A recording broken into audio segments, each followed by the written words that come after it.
you where it is we run. And we start off in this rather nondescript parking lot of a sports club, typical urban setting, but we're going to be heading down to the old River Road, past the Chinese bathhouse, past the dams, and up the rail trail toward the spillway of what used to be, at least, this world's second highest landfill dam. I don't know if it still is, but we'll go with that for right now, and then we'll turn around and come back.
Well, since this is a rail trail, you can keep right on going out to about, close to 6 miles from where we started. But today, 7-mile run, so we're turning around at 3.5. Go back the other way.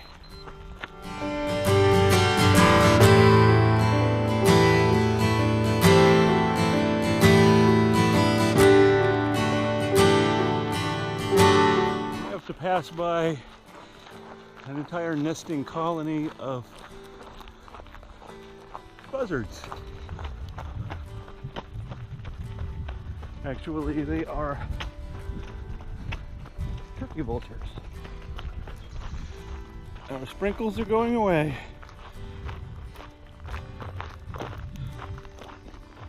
Water's very flat now.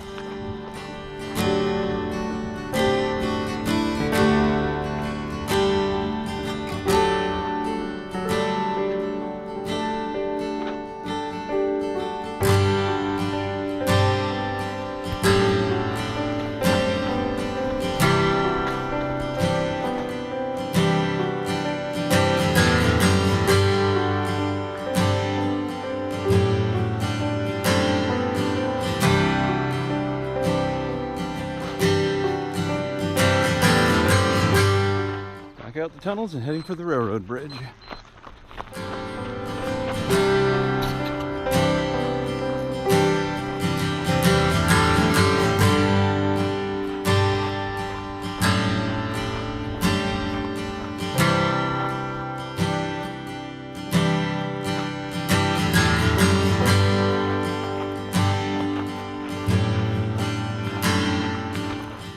In case you were wondering why the hill, thought you were on a rail trail.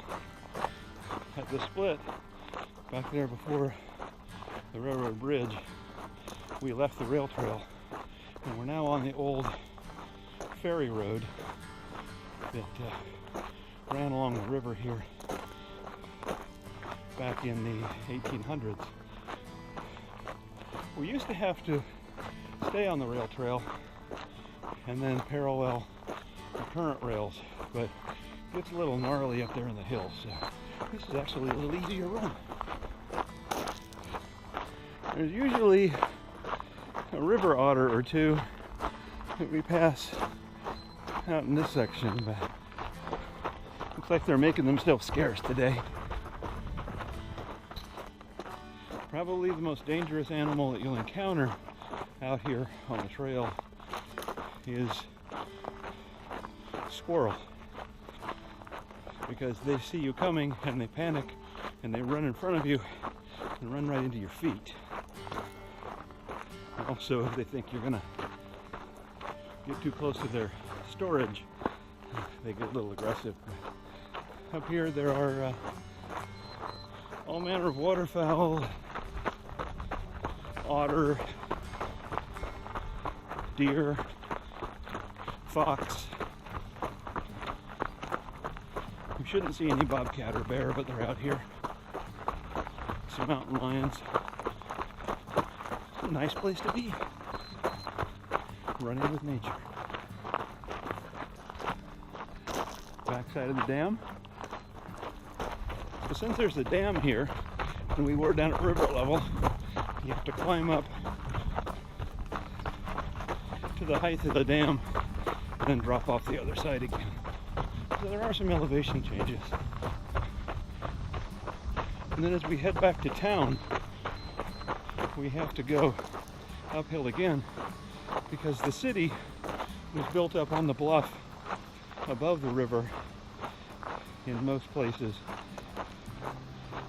Because back in the old days, downtown used to flood. So those that were on high ground ended up surviving.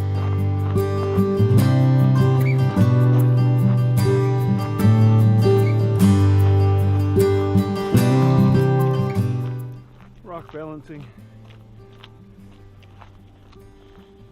is the nicer run going back because we're going downhill for a while.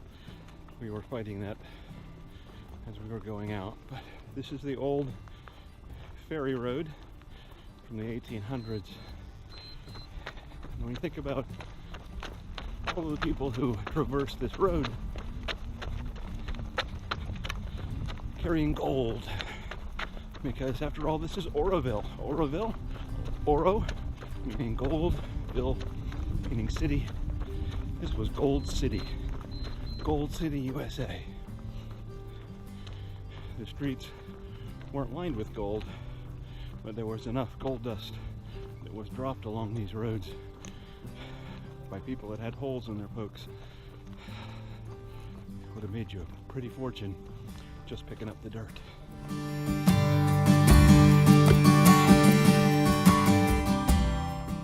All the trees think it's spring. Off in the distance is the old trestle bridge over the river. And this is the new salmon diversion dam. Keeps the salmon from going any further upriver and diverts them across the river to the California Department of Fish and Game salmon hatchery, where the salmon are hatched out and put back in the river.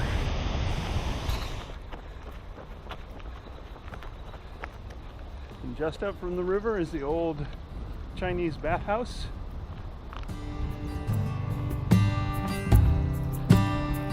Built at a low spot down here by the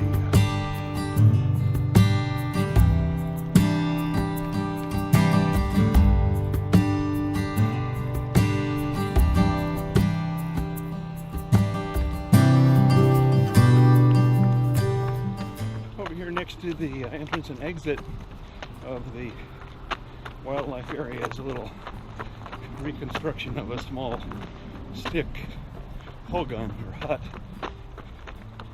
Oroville is also famous for being the place where the last Yahi Indian, the last wild Indian in California, was taken into captivity. Actually, he gave up because he was malnourished and diseased, and all of his tribe had either been killed off or had died. So he lived here in the Butte County Jail for a while, and then he was taken out and went to many exhibitions in the early part of the 20th century. Another bit of Oroville lore. This is another Oroville landmark. No, not the Boss Burger. That definitely is an Oroville landmark, but this is the first roundabout in Oroville, and people here still don't know how to use it. Californians and roundabouts do not go together. And now we re-enter civilization. Got about 0.6 of a mile to go. I think it's exactly 0.65 before we're back. And we end the run. And then we get to go over the railroad tracks that we are running right next to.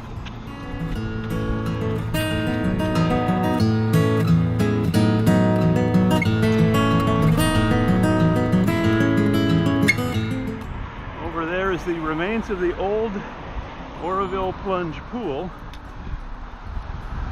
It doesn't exist anymore. And then that's on the other side of the buses over there is the track that we have to run our Magic Miles on. It's probably about 80 years old. It's the old clay track. And when I say clay track, don't think Georgia red clay track. Think gray kitty litter, stick to your shoes track. Old track. But that's all we got.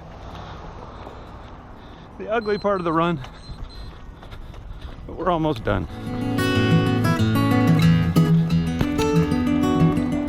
Well, we're back in our urban parking lot, 7.21 miles from where we left. We went through part of downtown Oroville, out through the wildlife area, the old ferry road, up to the rail trail, through the tunnel, out by the river, and then turned around and came back. Gorgeous day today, in the 60s, overcast, a little bit of sprinkles, nice scenery. We didn't get to see our river otter or some of our Canadian geese that are here and some of the other animals, but we did see a fair representation of some of the smaller animals, and just a gorgeous run. That is my run. That's what I see when I open up that door and put one foot in front of the other. What do you see? What does your run look like? That's what my run looks like. Now you show me yours.